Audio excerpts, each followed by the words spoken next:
प्रिय दोस्तों, चैनल पर आपका एक बार फिर से स्वागत है।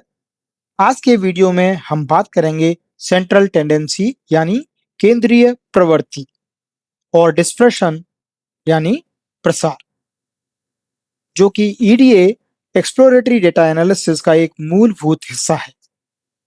सबसे पहले हम तीन सबसे आम और उपयोगी तरीकों को समझते हैं जिनसे किसी भी डेटा सेट को संक्षेप में समझ सकते हैं। मीन यानी औसत, मीडियन मतलब माध्यिका और मोड मतलब बहुलक। तो पहले मीन की तरफ चलते हैं। तो मीन का मतलब होता है एवरेज। आप सभी संख्याओं को जोड़ते हैं और जितनी पूरी संख्याएं हैं उससे भाग देते हैं। उदाहरण, यदि हमारे पास नंबर्स हैं 4, 1 और 7, इन्हें जोड़ने पर हमें प्राप्त होता है 4 + 1 + 7 मतलब 12। फिर 3 से भाग देने पर मीन आता है 4 मतलब 12/3 4। अब हम चलते हैं मीडियन को समझते हैं, मतलब माध्यिका। मीडियन का मतलब होता है बीच की संख्या अर्थात माध्यिका।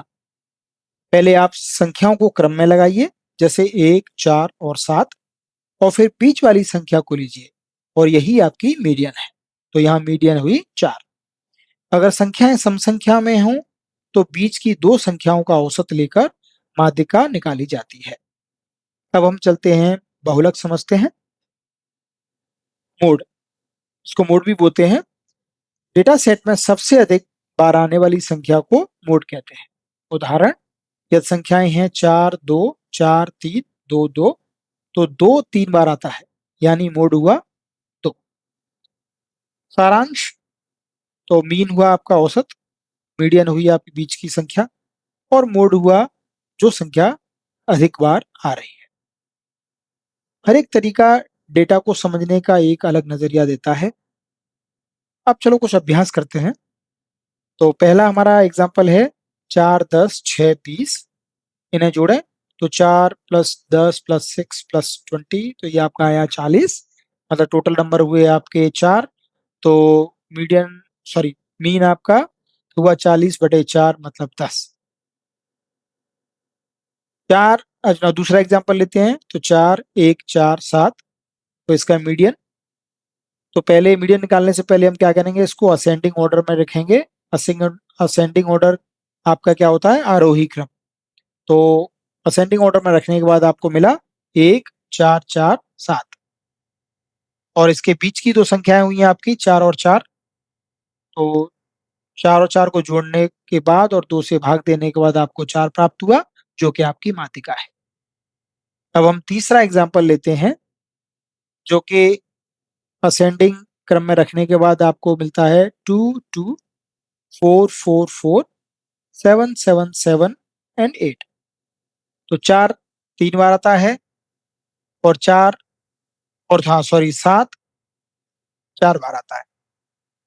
तो क्योंकि 7 ज्यादा बार आ रहा है इसलिए मोड हुआ आपका 7। मीन और मीडियन को समझने के लिए एक इंटरेस्टिंग उदाहरण लेते हैं। तो जिसमें मेरे डेटा सेट में जो नंबर्स हैं वो हैं 10, 50, 15, 15, 20 एंड 50। तो इसका मीन अगर मैं निकालता हूं तो वो हुआ, पहले मैं सबको जोड़ूंगा। तो 10 + 15 + 15 + 20 + 50 110। तो मीन आपका 110/5, तो ये आपका आया लगभग 22। अब हम देखते हैं इसी का मीडियन निकालते हैं। तो हमारे सब नंबर्स की बीच की संख्या है 15। तो मीन हुआ 22, मीडियन हुई 15। अब आप सोचिए कि मीन और मीडियन में से कौन सा सेंट्रल टेंडेंसी को बेहतर तरीके से प्रेडिक्ट कर पा रहा है और या बता पा रहा है। तो आंसर होगा मीडियन, क्योंकि अधिकांश संख्याएं 15 के आसपास है। यहाँ 50 जो कि एक आउटलायर है, और उसने क्या किया है कि मीन को खींचकर 22 कर दिया है। तो जो 22 है वो आपको कि नंबर्स का सेंटर टेंडेंसी सही तरह से नहीं बता पा रहा। एक और उदाहरण लेकर इस कॉन्सेप्ट पर अपना ठप्पा लगा देते हैं। मान लीजिए एक शहर में 1000 परिवार है और औसत या मीन जो उनकी मासिक आय आय का है वो है $10,000। आय देखकर तो ऐसा प्रतीत होता है कि शहर के लोग राजाओं वाली जिंदगी जी रहे होंगे। लेकिन अगर यही नंबर आप सोचो कि उस 1,000 परिवारों वाले शहर में 10 परिवार अरबपति हों और बाकी जो 990 परिवार हैं उनकी आय केवल $2,000 हो, तो क्या होगा? मीन तो आपका आया $10,000, लेकिन ये सच्चाई नहीं बता रहा है, क्योंकि मीडियन आपकी 2,000 है। तो मीडियन 2,000 का मतलब क्या हुआ कि अधिकतर परिवार केवल 2,000 के आसपास ही कमा रहे हैं। तो अगर ऐसा है तो जो जिंदगी आपको $10,000 से ऐसा लग रहा था कि वो बहुत राजाओं वाली जिंदगी जी रहे होंगे, वो 2,000 से नहीं लगता है। अब हम मूव करते हैं डिस्पर्शन और डिस्पर्शन की तरफ, जो कि लाइक स्टैंडर्ड डिविएशन या वेरिएंस। तो ये दोनों माप बताते हैं कि आपका डेटा कितना फैला हुआ है। तो स्टैंडर्ड डिविएशन पहले समझते हैं, जो कि हिंदी में मानक विचलन भी कहते हैं।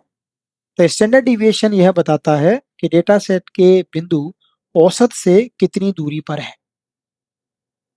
सीधी भाषा में स्टैंडर्ड डिविएशन जितना ज्यादा, डेटा उतना स्कैटर, मतलब उतना ही फैला हुआ, और इसकी यूनिट डेटा पॉइंट्स के समान ही होती हैं। जैसे अगर आप माप मीटर में है तो स्टैंडर्ड डिविएशन भी मीटर में ही होगा। यह हमें एक सीधा अंदाजा देता है कि औसतन हर बिंदु मीन से कितनी दूरी पर है। अब हम थोड़ा वेरिएंस समझते हैं। तो वेरिएंस भी यही चीज बताता है, पर स्क्वायर यूनिट में। जैसे अगर ऊंचाई मीटर में मापी गई हो तो वेरिएंस मीटर वर्ग होगा। वेरिएंस, तो छोटी सी डेफिनेशन, वेरिएंस क्या हुआ? मीन से सभी बिंदुओं की दूरी का वर्ग और उसका फिर औसत। तो थोड़ा जो फॉर्मूला है उसे भी समझते हैं। तो जो फॉर्मूला है वो आपका सिग्मा स्क्वायर 1/n, फिर आपका ऐड करोगे xi माइनस म्यू का स्क्वायर, जहां सिग्मा स्क्वायर आपका वेरिएंस है, कैपिटल एन आपका जनसंख्या में डेटा बिंदुओं की कुल संख्या है, एक्स आई वह मान है या जो डेटा पॉइंट में 1 2 3 जो भी आपके डेटा है वो है, म्यू आपका मीन है या माध्य भी बोल सकते हो। तो डेटा सेट में प्रत्येक मान से मीन घटाएं, ठीक है, इससे हमें विचलन मिलता है, ठीक है। उस डिविएशन का वर्क करें ताकि सभी मान धनात्मक हो जाएं और बड़े विचलनों का इम्पैक्ट अधिक हो। उन सभी वर्गित विचलनों का योग करें और फिर उसको उसका औसत निकाल के जो वैल्यू आपके सामने आएगी वही वैल्यू आपकी वेरिएंस है। तो वेरिएंस का जो उपयोग है वो गणित की गणनाओं में किया जाता है, लेकिन इंटरप्रिटेशन के पर्सपेक्टिव से जो स्टैंडर्ड डिविएशन है वो ज्यादा बेहतर होता है। तो एक छोटा सा उदाहरण लेते हैं। मान लो 4 लोगों का महीने में बाहर खाना खाने जाने का जो डेटा सेट है वो है 2, 4, 4 और 6। तो इसका हम अगर मीन निकालते हैं तो सिंपल निकलेगा, 2 + 4 + 4 + 6 डिवाइडेड बाई 4, तो आपका 4 आ गया। वेरिएंस आपका अगर हम कैलकुलेट करेंगे तो वो 2 आएगा, ठीक है। जो हमने कैसे निकाला, जो वेरिएंस हमारा फॉर्मूला है, तो वेरिएंस वाले फॉर्मूले से हमने क्या किया कि डेटा पॉइंट से हमें मीन को माइनस करना है और फिर सबको स्क्वायर करना है और डिवाइड करके जो भी टोटल नंबर है उससे भाग करके हमें वेरिएंस निकालना है। तो इस केस में 2 - 4 का स्क्वायर 4, 4 - 4 का स्क्वायर 0, 4 - 4 का स्क्वायर 0, 6 - 4 का स्क्वायर लगभग 4 हुआ। सबको ऐड करोगे तो आपका 8 आया और 8 में 4 से भाग दोगे तो 2 आया। स्टैंडर्ड डिविएशन अगर आप निकालते हो तो √2 आएगा, विच इज लाइक 1.41। अब आप अपने डेटा सेट को ध्यान से देखो। तो दो मीन से एक स्टैंडर्ड डिविएशन नीचे है, क्योंकि 4 - 1.41 2.59 है, और जो 2.59 है वो 2 और 4 के बीच में आ रहा है, ठीक है। 4 आपके मीन पर है, 6 मीन से 2 स्टैंडर्ड स्टैंडर्ड डिविएशन के भीतर है, लेकिन एक स्टैंडर्ड डिविएशन के से दूर है, क्योंकि 4 में अगर हम 1.41 जोड़ते हैं तो वो आता है 5.41, और जो 4 और 6 के बीच में है। हम अपने अगले वीडियो में स्टैंडर्ड डिविएशन और नॉर्मल डिस्ट्रीब्यूशन के बारे में थोड़ा और डिटेल से समझेंगे। तो दोस्तों, उम्मीद है कि आपको मीन, मीडियन, मोड, वेरिएंस और स्टैंडर्ड डिविएशन का ये वीडियो अच्छा लगा होगा। अगर वीडियो पसंद आया हो तो लाइक जरूर करें, कमेंट में बताएं कि आपको क्या सबसे ज़्यादा उपयोगी लगा और सब्सक्राइब करना मत भूलिए ताकि ऐसे ही आसान और काम के वीडियो आपको मिलते रहें। मिलते हैं अगले वीडियो में, तब तक के लिए सीखते रहिए, आगे बढ़ते रहिए। धन्यवाद।